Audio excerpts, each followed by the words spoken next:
जय माता दी। वैशाख मास का आज हम शुरू करते हैं 26वां अध्याय। तो श्रुति देव जी कहने लगे कि शंख ऋषि और व्याघ्र उसको इस प्रकार देखकर बड़े विस्मय से पूछने लगे कि तुम कौन हो और किस पाप से इस योनि को प्राप्त हुए हो। अब किस शुभ कर्म से तुम्हारी बुद्धि शुद्ध हुई और अकस्मात तेरी मुक्ति हो गई। शंख के इस प्रकार पूछने पर पृथ्वी पर दंडवत गिरकर सिर झुकाकर और हाथ जोड़कर कहने लगा कि मैं कुसिद मुनि का पुत्र रोचन नाम वाला प्रयागराज का ब्राह्मण था। आसन शयन निद्रा लोकचर्य ब्याज लेना यही मेरा काम था। मेरी किसी के प्रति श्रद्धा नहीं थी। इसी समय भगवान के प्रिय वैशाख मास में जयंत नाम का एक ब्राह्मण वहां आया और उस क्षेत्र के रहने वाले बहुत से हजारों स्त्री पुरुष उससे वैशाख मास की कथा सुनने लगे। सब लोग प्रातः काल स्नान करने मन लगाकर उसकी कथा सुनते थे। मैं केवल कौतुक देखने के लिए उस सभा में जाया करता था। मैं सिर पर पगड़ी बांध पान चबाकर बड़े दम्भ से वहां जाकर लोगों से इधर उधर की बातें करता और उनका मन कथा से हटाता था।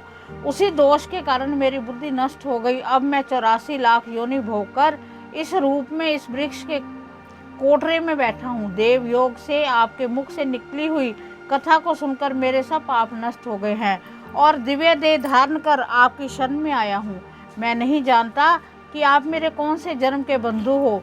मैंने तो कभी किसी का कोई उपकार नहीं किया, फिर सज्जनों का संग कैसे हुआ। आप मुझ पर कृपा करके कहिए। शंख मुनि ने बड़े प्रेम से उसको उठाया और उनके स्पर्श से सब पाप नष्ट हो गए। फिर उस दिव्य रूपधारी ब्राह्मण पर कृपा करके सब वृतांत कहने लगे कि हे ब्राह्मण, वैशाख मास और भगवान विष्णु का महात्म्य सुनने मात्र से तेरे सब पाप नष्ट हो गए हैं।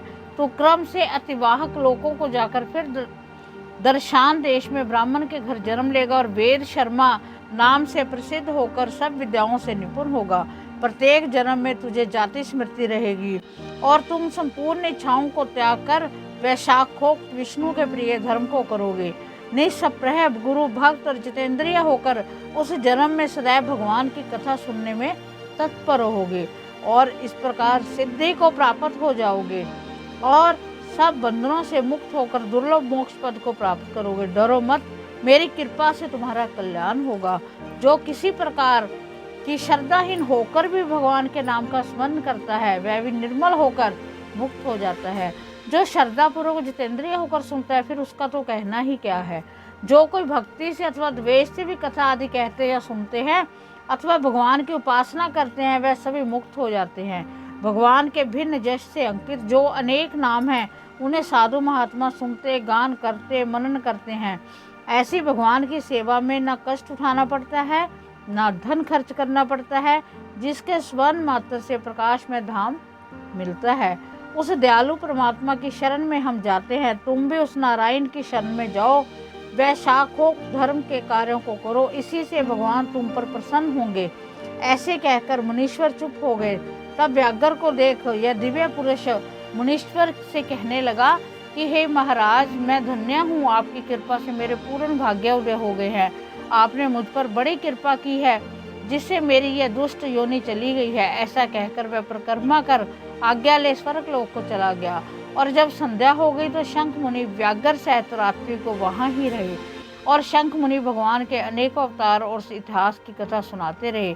प्रातः काल में ब्रह्म मुहूर्त में उठकर शौच आदि क्रिया से निवृत्त होकर सूर्योदय से पहले ही स्नान कर संध्या वंदन और तर्पण आदि करके व्याघ्र को बुला उसके सिर पर प्रोक्षण कर वेद से भी अधिक शुभदायक फल देने वाला राम 2 अक्षर का मंत्र जपने के लिए बताया। शंख कहने लगे कि हे व्याघ्र, विष्णु का नाम अनेकों पापों को दूर करने वाला है। इससे हे व्याघ्र, तुम निरंतर राम नाम का जाप करो, यह संसार के सब बंधनों को काटने वाला है। श्रुति देव जी कहने लगे कि जूते दान करने से व्याघ्र को कितना दुर्लभ ऋषि तब प्राप्त हुआ। जो कोई इस पाप नाशक कथा को सुनेगा उनका संसार में फिर जन्म नहीं होगा। इस प्रकार वैशाख मास का 26वां अध्याय संपूर्ण हुआ। इस महात्म्य में कहा है कि जो सिर्फ कथा सुनता है उसके सुनने से ही सारे पाप कर्म कट जाते हैं। तो हमारी कथा चल रही है, हम क्यों ना कथा सुने। आप सब भी इसको जितना श्रवण हो सके उतना श्रवण करो, जितना गहन हो सकता है उतना गहन करो। इसी से आपके सभी पाप कष्ट कट जाएंगे और भगवान की कृपा आप पर असीम बरसेगी। जय माता दी। ओम नमः